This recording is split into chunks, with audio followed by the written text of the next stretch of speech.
ഓരോ കഥാപാത്രങ്ങളെ നമ്മൾ തീരുമ്പോൾ കല്യാണിയിലേക്ക് എത്താൻ ഒരു കാരണം, എല്ലാവർക്കും എത്താൻ ഒരു കാരണമുണ്ട്. കല്യാണി മലയാള സിനിമകൾ കുറച്ചാണ് ചെയ്യുന്നതും അന്യഭാഷാ സിനിമകളിലുമാണ് കല്യാണി.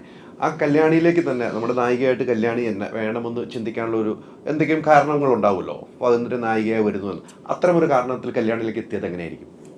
നമ്മളൊരു അർബൻ സെറ്റിംഗ് കഥ പറയുന്നൊരു സിനിമയാണ്. അപ്പോൾ അതിൽ ഇങ്ങനത്തെ ഒരു കഥാപാത്രത്തിന് കല്യാണി ആപ്റ്റായിരിക്കും എന്ന് തോന്നി. പിന്നെ കല്യാണി ആകുമ്പോൾ ക്യൂട്ട്നെസ് വാരി വിതിർക്കൊള്ളും. അതിന് ഒരു വിഷയം ബിരിയാണി എനിക്ക് മേടിച്ചത്. അപ്പോൾ അതിന് നിങ്ങൾക്ക് എന്തിനാ ബിരിയാണി? ഞാൻ ചോദിച്ചോണ്ടല്ലോ പറഞ്ഞു, എന്റെ വിനി അവിടെ ഉണ്ടായിരിക്കും. ക്യൂട്ട്നെസ് പറഞ്ഞത് സാർക്കാസ്റ്റിക് ആയിട്ടാണോ എന്ന് എനിക്കൊരു ഡൗട്ട്.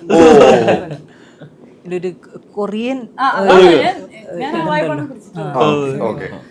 ആ ഒരു ഇത് ബേസിക്കലി അതാണ്. പിന്നെ പെർഫോമൻസ് മീൻസ് നമുക്ക് ഈ മലയാളത്തിൻ്റെ ഒരു ഇത് മാത്രമാണ് കല്യാണിയുടെ. അത് കല്യാണി ഇവിടെ ജനിച്ച് വളരാത്തതിൻ്റെ പ്രശ്നമാണ്. ഭാഷയോടുള്ളൊരു ഏലിയൻ സ്വഭാവമുണ്ട്. അപ്പോൾ അത് പക്ഷേ അത് നമുക്ക് നമ്മുടെ കഥാപാത്രം അങ്ങനെ ഹാഫ് മലയാളി അങ്ങനത്തെ ഒരു ഇതായതുകൊണ്ട് അത് നമുക്ക് പ്രശ്നം ഉണ്ടായില്ല. അപ്പോൾ അത് കറക്റ്റ് ആപ്റ്റായിരുന്നു കല്യാണി.